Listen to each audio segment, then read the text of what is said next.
Hey there! Last year, I wrote and published a book called Find Joy in Chaos. I know a lot of you are thinking about writing your own book, but maybe please don't do that yet. Not until at least you have finished watching this video. Because I want to tell you more about my afterthought of publishing the book, how it fits into my business, and whether it helps me achieve my goals. Okay, to start off with, I want to tell you a bit of context about the reason why I was writing this book. Well, the first thing is I wanted credibility. I know a lot of authors who can publish like ebooks, but to be able to hold a paperback book is on a different level, and I wanted that. And the second reason is that I have been talking about Twitter presence for a long time. A lot of people have come to me and asked me the same questions over and over again. So instead of answering them one by one, now I'm able to say, hey, this is what you do, but if you want more, you can actually check out my book. And of course, there are nice things that happen after I publish the book.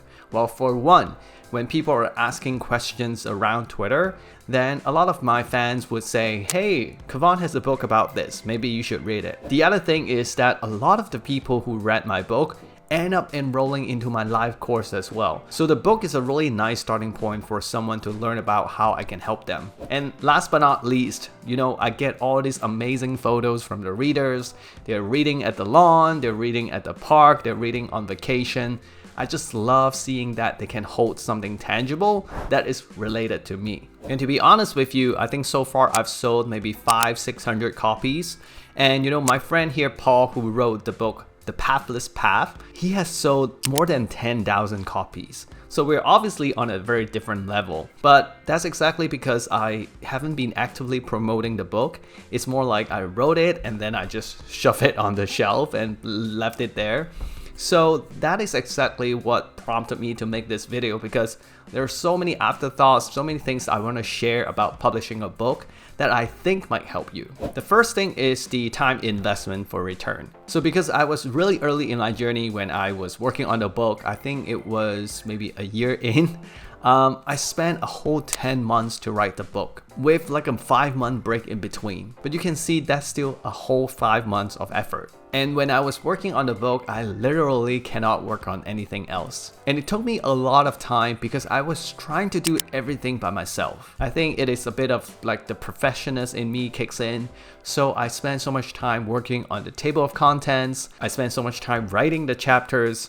And I actually rewrote the whole book twice, and that was unbelievable. And when it came to the last part of the book, I spent weeks on the book cover with my friend Felix. And before I upload the book on Amazon, I spent weeks on the formatting. Every margin, every line space has to be right. So you can see that for that time investment, I could probably work on something else that likely take me like 4 weeks and achieve the same results of creating value for my audience. And this is related to my second point. The second thing I want to talk about is that a book should really be your best anchor for your core topic. So why do I say that? It is because if you're watching this video, you know that I talk about building in public as my core topic. And this book right here ends up being, how to build your Twitter presence so that opportunities and connections can come your way. And they're related topics, but Twitter is not essentially my core topic. So I cannot go out to conferences, I cannot go on podcasts and start talking about my philosophy around the book. I think the right way should really be like Paul's. Like he can go out there and talk about the pathless path everywhere. And I have another friend here, Nick, who wrote the book, The 2-Hour Cocktail Party.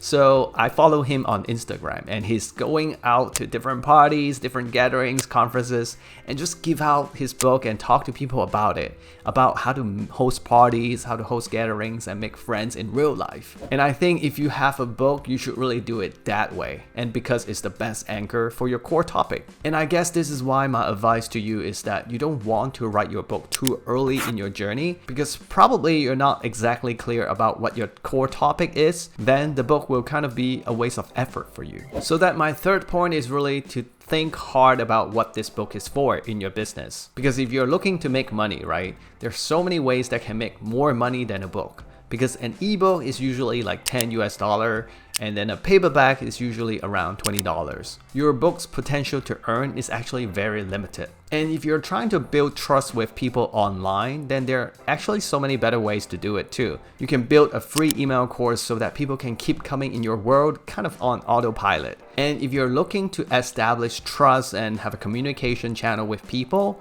I think a free email course is actually a much better way because it's easy to create and then you can put it on autopilot. And I have experience with that. I created a product called Making Twitter Friends, and over 18 months I got 2,800 students coming in without active promotion. And speaking of which, a lot of people have asked me, hey Kevon, how are you able to build this free email course as like a viral engine?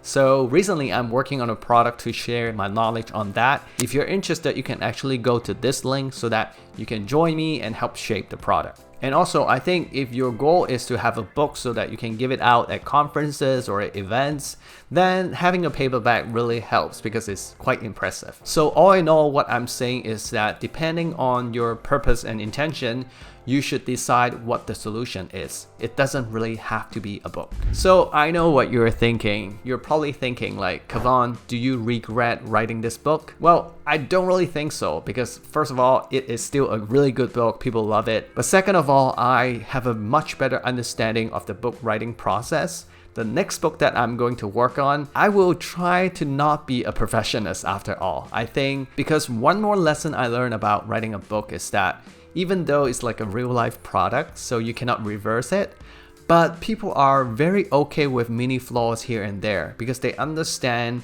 you know, there's just no perfect in the world. So now that I've done it once, I think the next book will be much easier to write. Hey, so I hope you enjoyed this type of retrospective video. I hope you learned a lot, and if you want to connect on Twitter, follow me there. If you want to subscribe to the YouTube channel, I'll be really happy. And please reach out if you want to say hi because I don't know you yet, so I would love to meet you. All right, I'll see you in the next one. Bye-bye.